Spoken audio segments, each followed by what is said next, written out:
Okay, hello everyone, and welcome back to another episode of the TNE show. I'm your host, Nada Al-Bastawisi, and today we have three wonderful guests to talk about the Baha'i faith, and the title of the episode is Does the Baha'i Faith Challenge Society and Worldly Systems? Do you guys want to say hi? Hi. Hello. How do you feel being here? Great, thank you for having us. Thank you so much. Feel free to put on the headphones and really live it up, you know? Okay, cool. Okay. I sometimes put it on, sometimes I don't, but yeah. So thank you guys for coming here. To begin, I wanted to ask each one of you, or wait, we'll start with just one of you. I changed my mind. Do any of you want to tell me and tell the listeners what the Baha'i faith is and what it sort of means to you? Me? Okay. So, the Baha'i faith is the youngest world religion and it started in the 1800s. We believe in the manifestation of God, Baha'u'llah, and we believe that all kind of manifestations of God, so from the start of time, for any religion you can think of, their messengers were sent by the same God, essentially, and it's like a progressive message that's being sent down as humanity advances. The main teachings of the Baha'i faith are like complete removal of prejudice, the oneness of humanity, working together to bring about social progress and spiritually developing oneself, and virtues that are inherent in all of us. And what does it mean to me? I mean, I guess the Baha'i faith is kind of like the most important thing in my life because it gives me such a basis, such like a purpose for life. I feel like in society these days a lot of people are kind of lost on what their purpose is, and I feel like personally I'm so happy to feel like I have a purpose, which is essentially to serve God by bettering humanity, bettering society. Did you not feel as though you had this sort of purpose before you joined the faith? And what has your experience of the meaning of purpose been like with this change? So I grew up knowing like about the faith and being involved in Baha'i activities anyway, so it was kind of like gradual, yeah, because my mum's a Baha'i as well.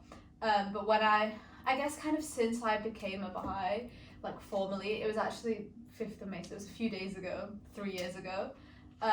So I've actually been registered 100% Baha'i for 3 years. And since doing that, I kind of feel like it took all forms of fear away from me, because I was very afraid before that. I was afraid of the commitment, I was afraid of just like a lot of my family aren't Baha'is. I was afraid of people's opinions, I was afraid of persecution going back home, and I think kind of letting go of that fear gave me like more purpose. It's like, okay, I've let go of that fear now what do I do with my faith? I spread it to others, I try to make the world a better place, and I just worship God and serve God. And kind of, does that kind of answer the question?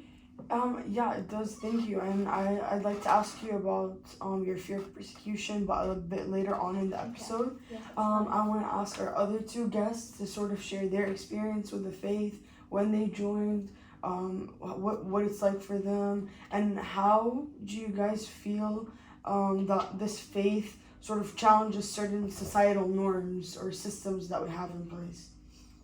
I think like I also grew up with both my parents like having come from around and being Baha'is, but I think I didn't understand the actual meaning of what it means to serve our communities till like a few years ago, when like we do a lot of projects at the grassroots of community level, so we like help like all these different groups of people that society normally just aggregates, like clumps them into certain like pockets, and they're all just going to live there together, and we don't really care about them, and we just forget how some people live, and we kind of forget people have souls and everyone deserves an opportunity to have education, both spiritual, both material.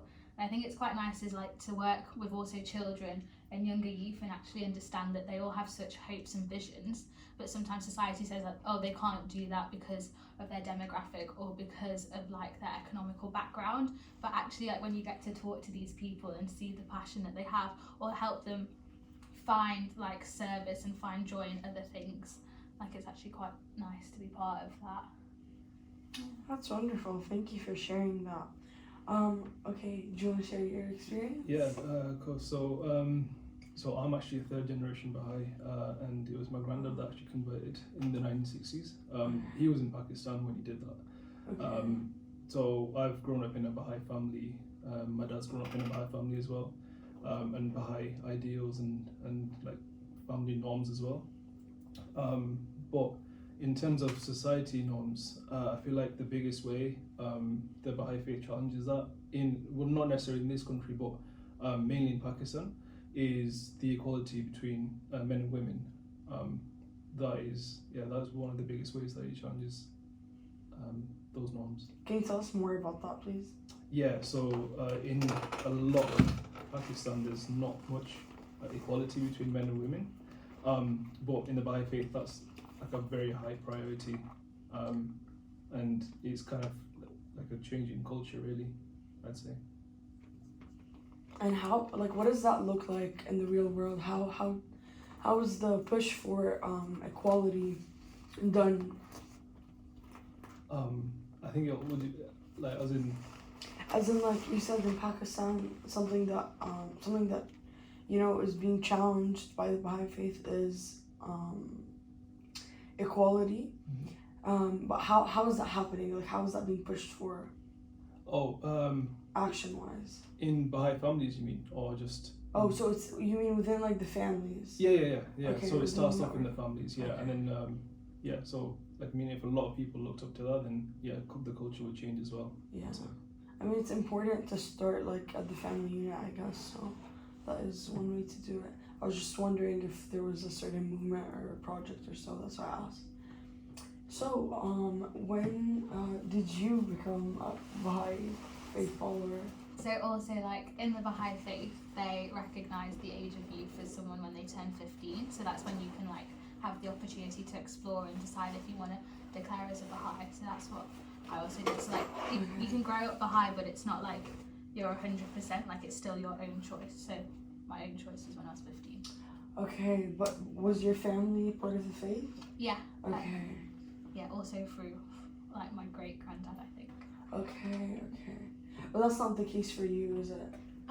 So yeah, my granddad was a Muslim clergyman in Iran, and he became a Baha'i, and it was a very radical thing at the time. Like his whole family kind of, well, a majority of his family went against him. He was forced to like be divorced from his wife. Oh my and god. Their family basically split apart because of this change. Oh my god. Yeah, and so he was a Baha'i, and then my mum eventually, when I was 10 years old, fully like declared and became kind of like, she was a closeted Baha'i, I like to say, but like Wait, what? a closeted Baha'i.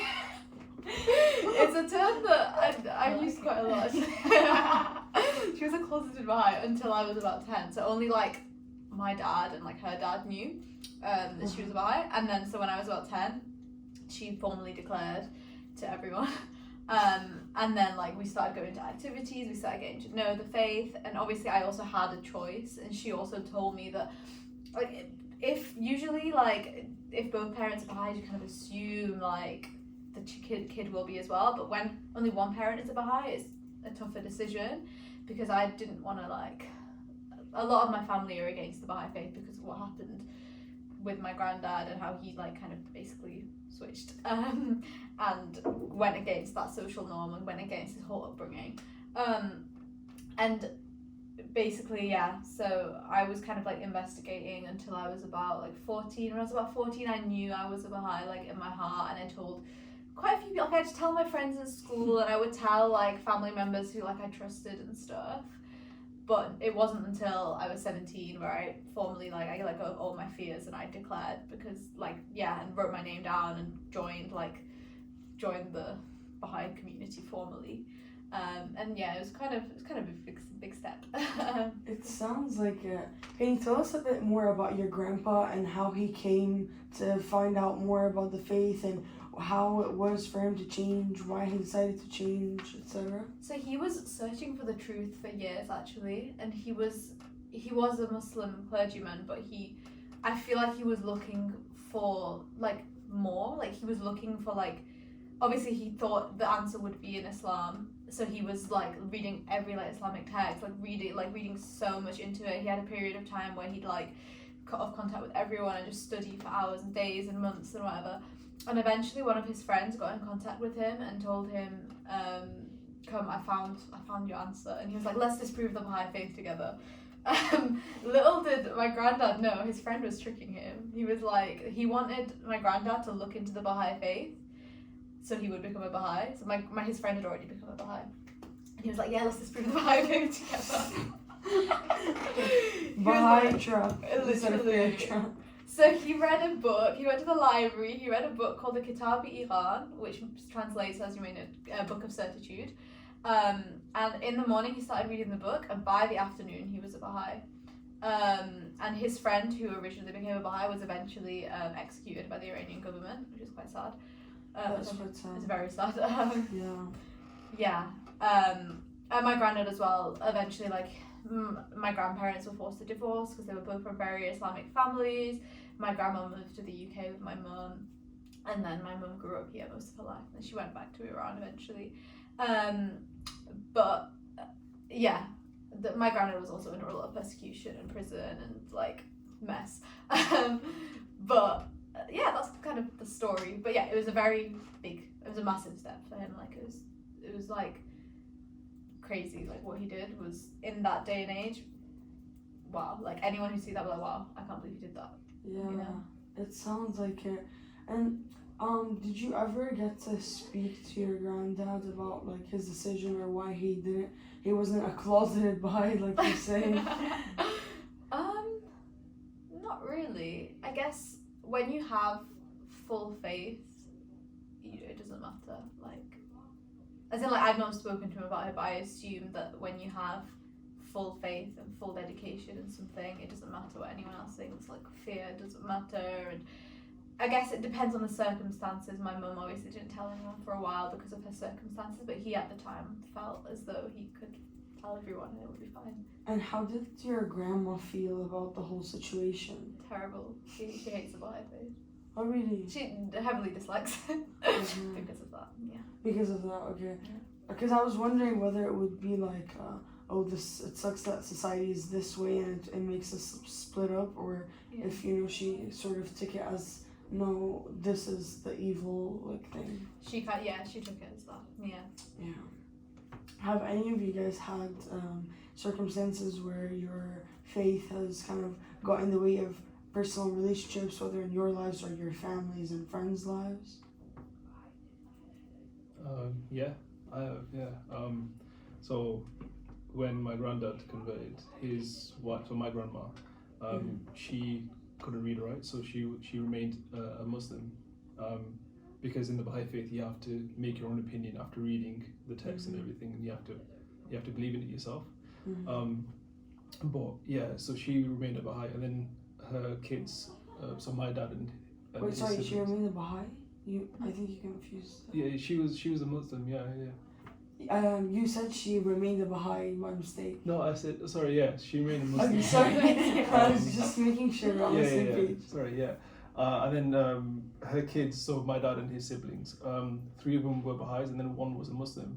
And then one of my dad's brother, he married a Muslim, and so their family and like my family since then, they've been kind of split on opinions and certain events that we celebrate and everything because half the family is kind of Muslim still, and yeah. So in terms of personal lives as well, when it comes to dating as well, that's a big issue as well because I've never actually dated a Baha'i. It's always been Muslims or like stuff like that, and that the religion has also come into consideration when it comes to that as well, and in terms of friends as well. Growing up in school, since I went to a school that was mainly, I think, 90% Muslim, and it was like 80% Pakistani as well.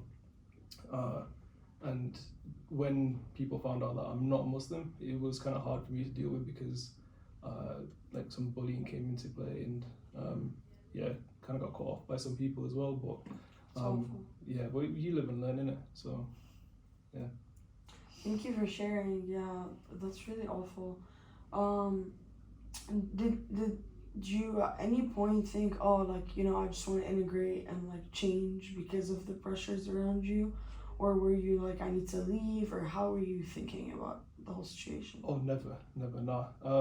So, like, a lot of people did sort of cut me off because of like when they found out that I'm not Muslim, but the ones that didn't, like, they're still friends, you know, to this day. So, so I never really felt alienated in that sense, but That's nice. it was just it was kind of uncomfortable, you know, as an 11, 12-year-old dealing with that, but then it, you know, there's always positive, like, you know, not everyone's bad and everything, so yeah. I want to ask, so because you mentioned like dating and stuff like that, does the Baha'i faith have like a restriction when it comes to, you know, who you're partnered up with? Is it like you have to marry someone from the same faith, or how does it work? No, absolutely not. No. So it's completely open. Like you can date or marry whoever you want. Yeah. And okay. So do you have anything that you want to add about how like being part of the faith has sort of affected certain interactions in your life, or? I think like I grew up quite as like a well-educated like middle-class Baha'i, so quite different. Like my school was quite predominantly white, and I think people were just excited to understand that as like I guess a brown person that I am not the typical stereotypical like race. So I think it just instead like helps me have more open conversations about what it means to be a Baha'i, and it just helps people understand that there's so much more out there that they don't even know, and that it's quite exciting. And I think it's also quite nice, like I think maybe one thing that helped all of us was that like the Baha'i faith is just such a lovely community to be part of. It's like when you do have such like battles or like conversation, like you can always come to talk to like the community as well, if that be like your friends or like whoever's just around. Do you have any story about like a time where you didn't know who to come to and you were able to find kind of like that comfort and protection in the Baha'i community?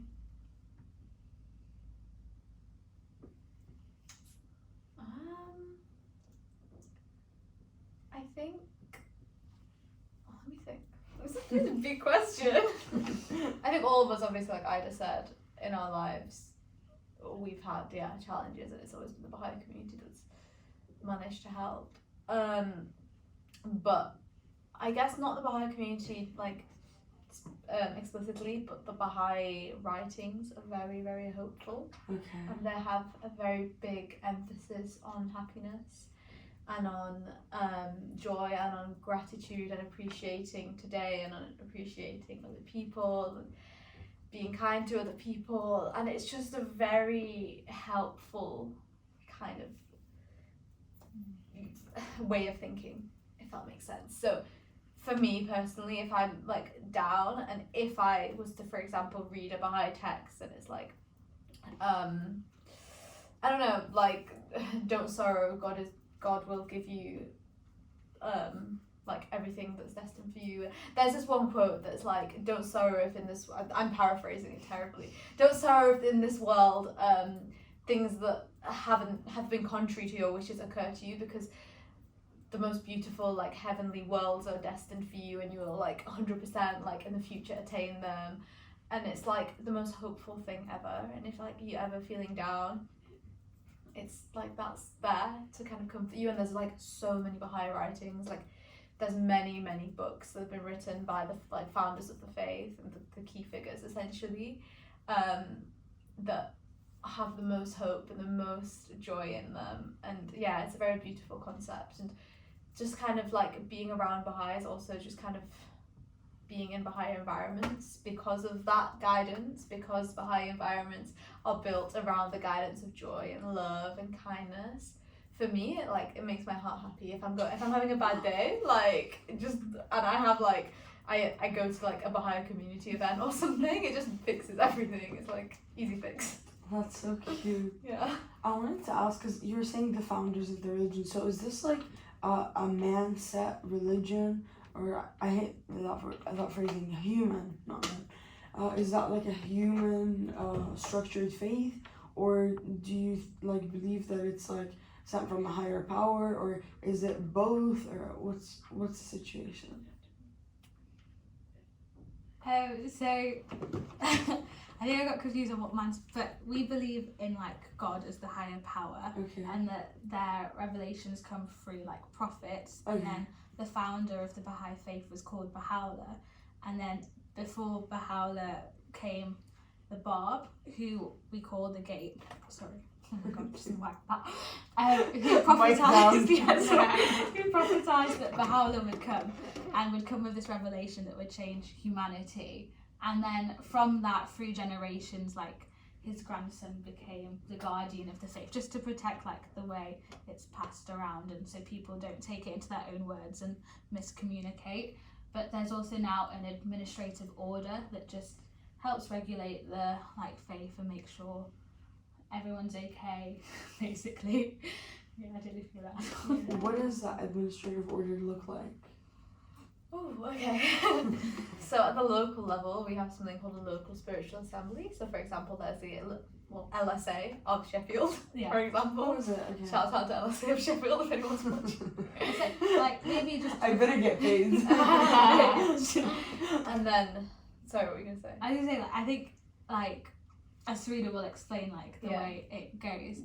I think the whole idea of like an administrative order is just so that information can be passed down to every local person, so like not anyone's forgotten.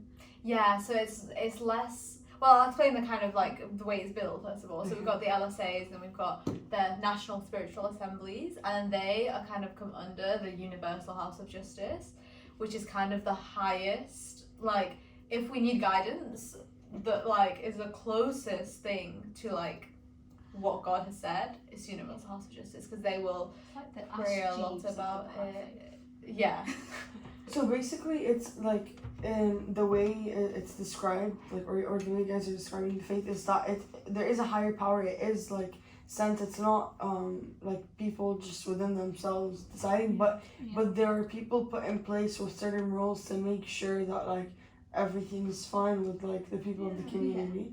Did I understand correctly? Yeah, but they're not like. Sorry. Maybe before each of the roles as well are like you vote for them, and it's like a very democratic way, but people don't, what's the word, like say vote for me. Yeah. So it's the way the whole system works is you vote for people based on the attributes of what they can bring to the community and the attributes of their soul. So that people don't go around, what the word Campaigning. is, campaigning to be like part of like the LSA. And then I forgot what my last point was. Oh, and then I guess the Universal House of Justice gives us guidance based on the Baha'i writings, like we said earlier. But they can also tell us like specific areas that people might want to go and help out or like pioneer to, that maybe you've never heard of the faith, or like how do we actually go about bringing like spiritual education to children? Like what does that actually look like, and what learnings from other places around the whole of like the world can we bring together and share to other areas? Like, so like the NSA will have a National Spiritual Assembly for England, but then they're in communications with like the NSA of Canada, and they're in communication with the NSA of Congo or something. I think one thing you mentioned before though was it is a means of information to pass through, rather than someone that like, so in the Baha'i faith there's no like clergy, there's no one who like is more educated, like it's like, oh, this person's more educated, I will listen to exactly what they say, go about my life at exactly what they say. It's more we independently investigate things, but for guidance we can go to these administrative bodies, and they're there to keep an organized structure. And it's like how like nobody leads a prayer, we just like when we pray we would like take it in turns, or like we might sing a song together, but no one's kind of like there on the altar leading anything. Mm-hmm. Yeah, no one's higher up in there like at all. Like you all come in with the same level, the same access, and the whole idea is to help each other grow together. Like we can't grow together if we're saying she knows so much more than me. Like that's just not gonna work. But the one thing about the Universal House of Justice is like it's made up of 9 men, but like as an institute they're then divinely ordained, but like individually they're not. Like, they're still humans. Yeah. If that makes sense. It's all a bit like, I wish we could show like a flowchart. Some graphic design in here. Just got a bunch of posters. And what does prayer look like in Baha'i faith? So yeah, we've got 3 obligatory prayers that we can read every day. So the short one is, I think it's like 50 something words, right? I think. Damn, I can't believe you know how many words are Start counting words every day. You read that around, I think it's noon till sunset, and then there's a medium one which you can read 3 times a day, and then the long one which is Which is 353. that is it's sort of, there's like a way to do the long one, but I've never prayed that long prayer personally, but it's just you face towards you face towards, Sorry, where? So the Baha'i is buried in Akka. Akka, Yeah, in the Holy Land. Yeah. So we face that way. It's called the Qibla. I use a compass for Okay. that one, and so those are the obligatory prayers, and the other prayers that, if you're a devotion or something, you can just read out of a book and just take it in turns, like Serena said before.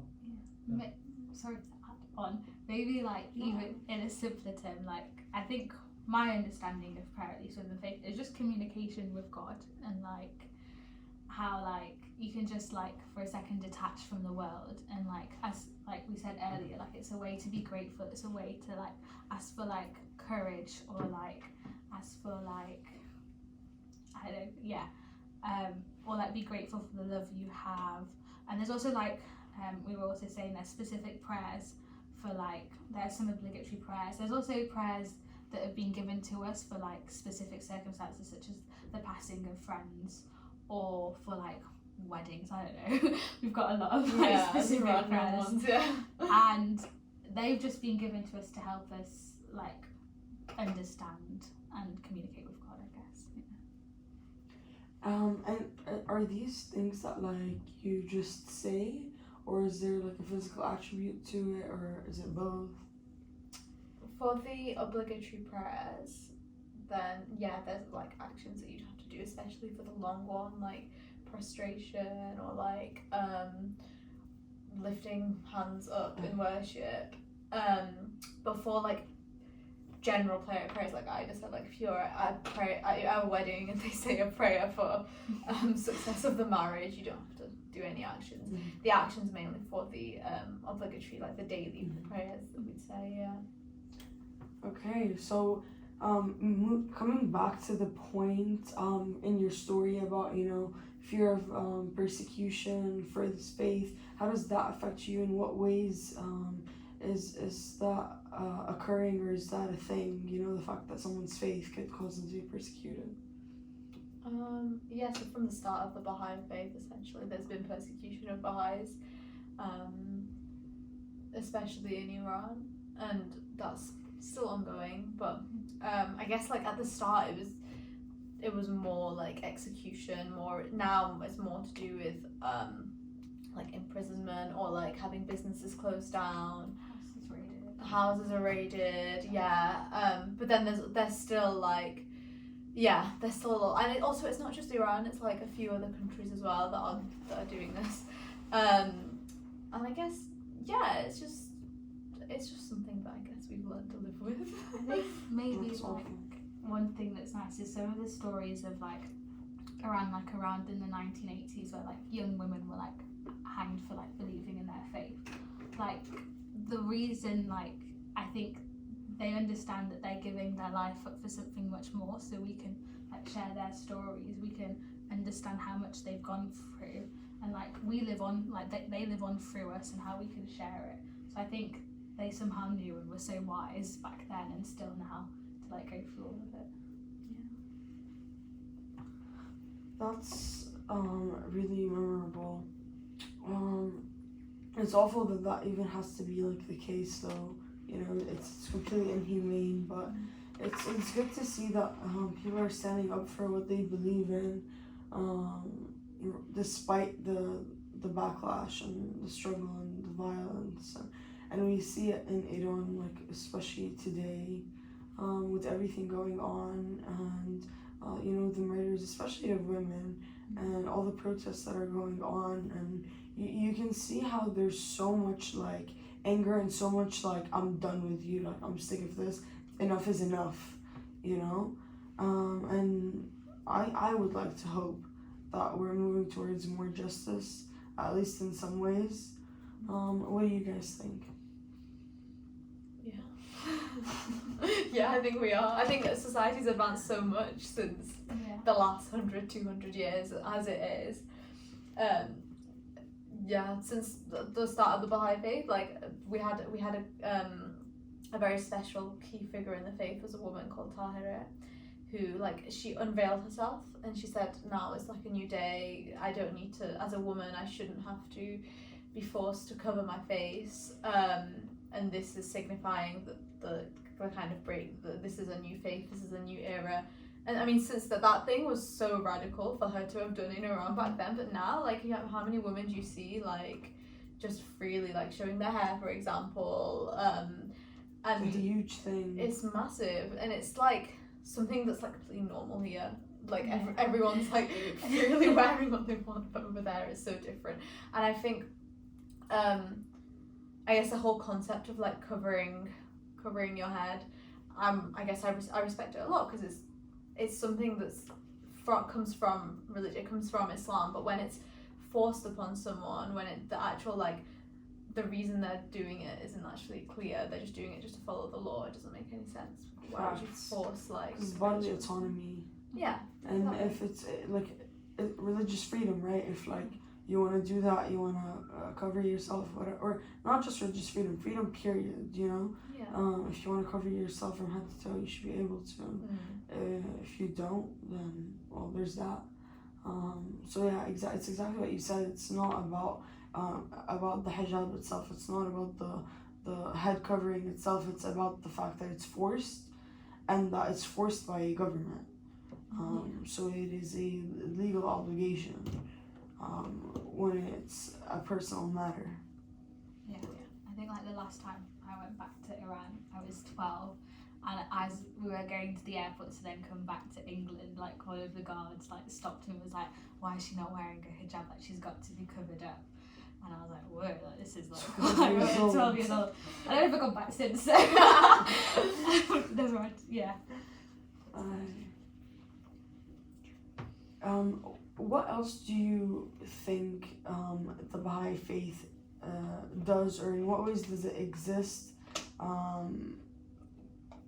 by which social norms are sort of not violated but kind of like disregarded, and it's like the faith is put above that and the wellness of the people is put above like some things that are acceptable socially?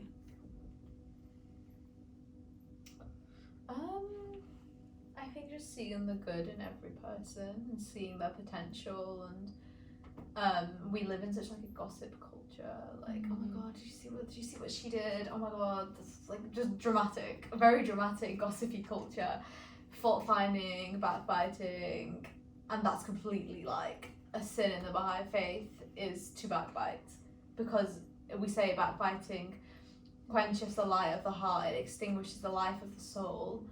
When we speak badly of other people, you wouldn't think that it's affecting us, but it is.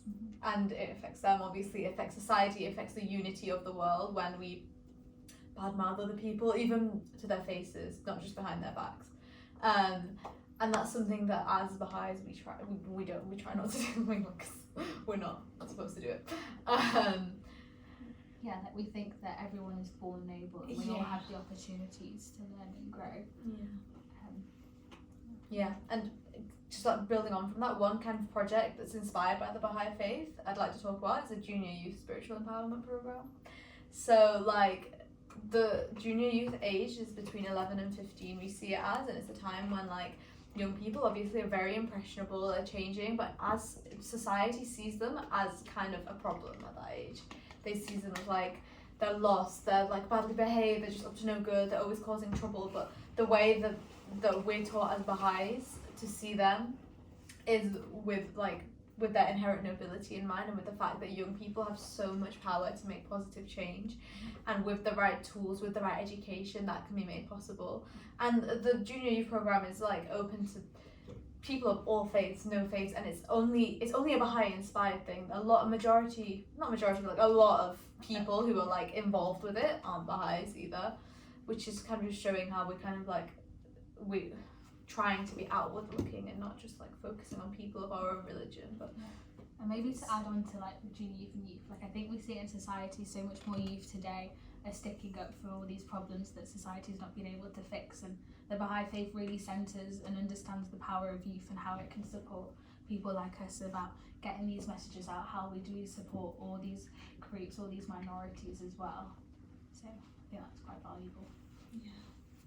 Yeah, I totally agree. I think it's quite important to center efforts around marginalized groups and the youth, and sort of mobilize their efforts and their energies instead of having them waste away in order to enact actual change in society, and yeah, to come to a more positive outcome as a whole, and also to find like unity, instead of having all different demographics and aspects and people within society have different like motivations, and no, I want what's best for me, I want what's best for me, and everyone's like in a different corner, sort of going towards the same goal, and having more people united towards just bettering society is what I can at least hope for the world.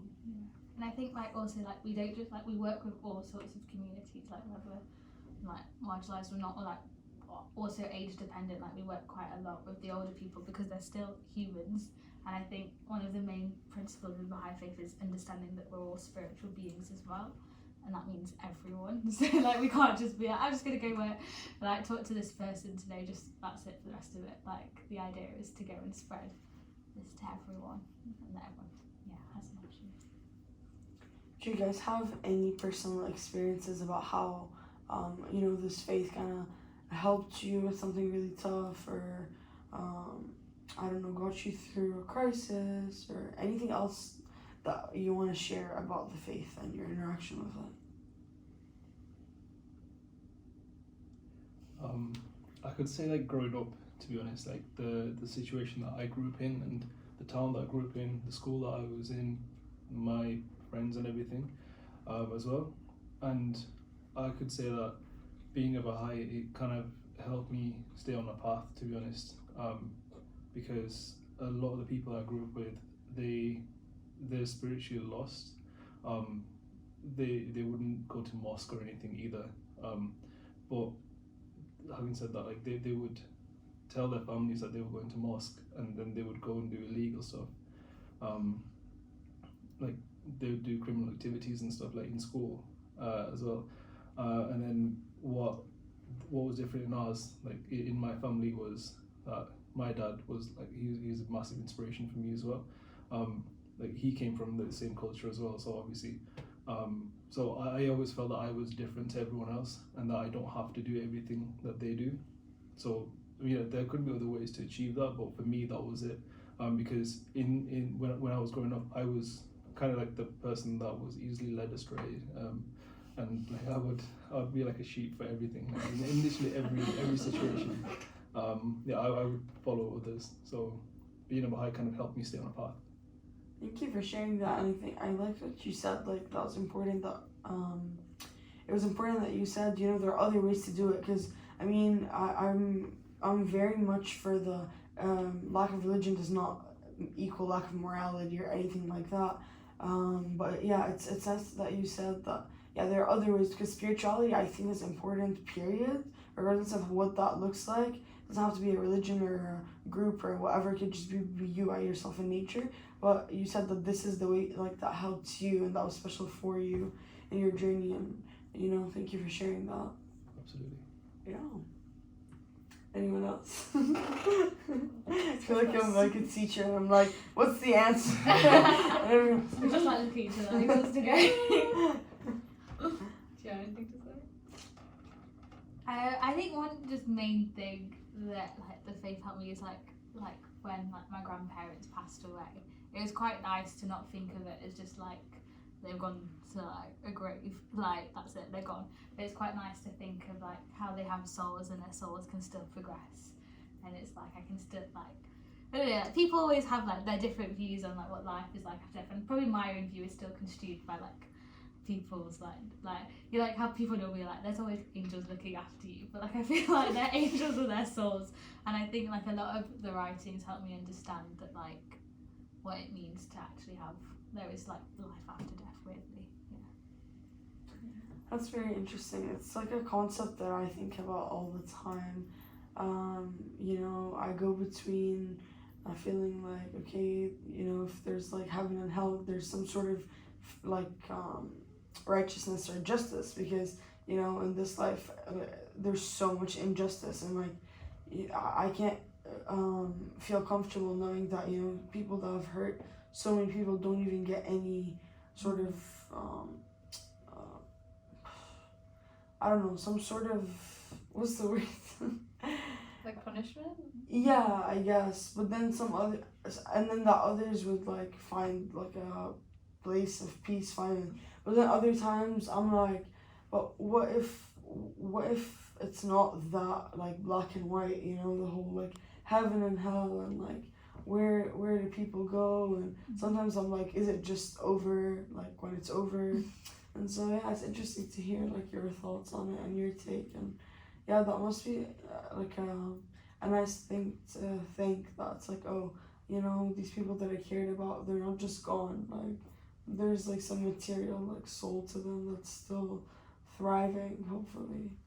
So, I think that even helps with like this concept of how do we remove prejudices, is if we just think of like a body as something that's protecting your soul, like it doesn't matter what race, what age, what colour, what anything you are, because like that's just trying to protect your like physical attribute for now, but the spiritual side of you is something completely different. It has no gender, it has no, yeah, I forget what no race. No race, yeah. Yeah. And those are all attributes of the soul. yeah, I really like that. I mean, I really like the especially no gender part. Like, I bash gender like pretty much every episode on this show. I mean, yeah, if you watch some other episodes, I talk all about how like gender is like a capitalist, colonial, you know, issue. It really is a menace. But anyways, do you guys think that this faith is something that you're going to, you know, pass on, or is that not something you're allowed to do within the faith, or like, you know, because I know some people it's like you can't sort of quote unquote recruit other people. I mean, it's our duty to kind of Wait, do you mean pass on to like to our children? No, not in general. Oh, in general. Well, Okay. You can answer both since. So, I mean, it's both, I guess. Like, it comes under one umbrella. I personally believe that the Baha'i faith is beneficial to the whole world. Just even like if people don't believe in it, even if you don't believe in God, even if there's something about it that just stops you from becoming a Baha'i. Also, I believe that Baha'i is just a label. Like you could religion does not equal morality. But the fact that just having people know about such a concept is like, I feel like is something I'd like to do. And yeah, it's not like against our faith to like recruit people or tell people about it, but like yeah, so I kind of go by the phrase that I've heard before. It was not by me, somebody else said it. It's like, why would you keep to yourself something that benefits everyone, even if somebody doesn't end up becoming a Baha'i or believing in God? Like I know many people, like I've heard of many people who just love the kind of teachings of the faith and just like come to activities and are involved, or just like the teachings like give them peace, just like reading the writings, even if they don't believe in God, even if like they never become a Baha'i, like it's fine, like Baha'is just a label at the end of the day. But no, yeah, it is our like sacred kind of duty as Baha'is to kind of spread it to like other people, like just the message, and then it's kind of out of our hands. It's in God's hands after that. Yeah. You said before that you guys believe that Baha'is sort of like connected to other religions and stuff like that. What's your view on like interaction with other religions? And like, for example, I know like Islam has a lot of teachings that are quite similar. How do people in the community sort of manage or view other religions and connect or don't connect with them? I mean, like, Jonathan? Oh. I'm thinking. I mean, I'll just kind of kick it off. I mean, I know a few Baha'is are kind of involved in like interfaith spaces and stuff, like especially like the older ones. A few that I know. Who are you thinking of? Thinking of someone. I thought it was something Yeah. Oh, okay. So you're like, I know someone involved in interfaith. But no, we love people of all religions, all backgrounds. A lot of my friends are Muslims, and it's great, and we have a lot in common because a lot of the teachings are similar to the Baha'i faith, and I don't feel like it just puts a barrier between us if we're not the same religion, because like at the end of the day, even like you can find something in common, like with Muslims there's a lot in common. We both believe in God, we believe in like quite a lot of similar like teachings, community based, or like spiritual advancement even, or like closeness to God and the importance of prayer. But even with someone of no religion, I don't mind like being friends. Like, not that I don't, I love being friends with, because a lot of the time, again, religion is not equal morality, as you said, and they could have like really great morals as well, and things that match with the Baha'i faith. So I don't think just this like label, oh, I am a Baha'i, kind of restricts us, or like me at least, from interacting with other religions. And I really like it. You learn a lot. Yeah, definitely. It's I'm very much for not being closed off and for connecting with whoever you feel like connecting with. And to me, it's all about energy, and it's like it's all about energies interacting and how your energy makes other people feel, and how their energies make you feel. And I feel like that connects to what you were saying earlier when you were like, bad mouthing people and talking behind people's back and all these things, because it's putting negative energy out there. You're like, you might not even think that it affects you, but it does. Obviously it does, because it affects your energy, and you're putting all this negativity and all this hatefulness and harm out there, and so it's coming from within you and spreading it around you, and it's not gonna help you or help anyone else, and it's all in your subconscious as well, and I was gonna add on, like, I also think as Baha'is we're like not like we're supposed to like read actually like the holy texts of other religions to like understand them, because like that's like what someone believes in. I'm not gonna go say no. I'd actually quite like to learn what they are. And also back to like what Navid was saying earlier, is like we can marry who we want to. So a lot of Baha'is are married to people of different religions, and they allow their children to be brought up in both like aspects of either of the parents' religions. Like, it's very open. It's more about like creating these spaces where people can come together from children all the way up to youth, and that's the whole point. Like, we're not like come to like a prayer like devotional and you're suddenly gonna become a Baha'i, like you've got to start. It's not like that at all. It's come to this space, like share your views, like you're saying, like all these things that are on your mind and your subconscious. Like, we also have thoughts like that too. Like, we want to have these spaces people can come together and not feel so crowded in their heads all the time. That's so nice. I like that. Not feel so crowded in their heads all the time. Yeah, I like that. Does anyone else want to share anything else?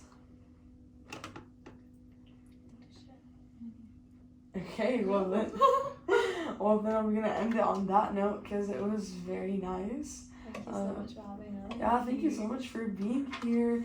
Guys, this was the Baha'i Faith Does It Challenge Society, and this was yet another episode. Please tune in from 1 to 2 every Tuesday. Bye.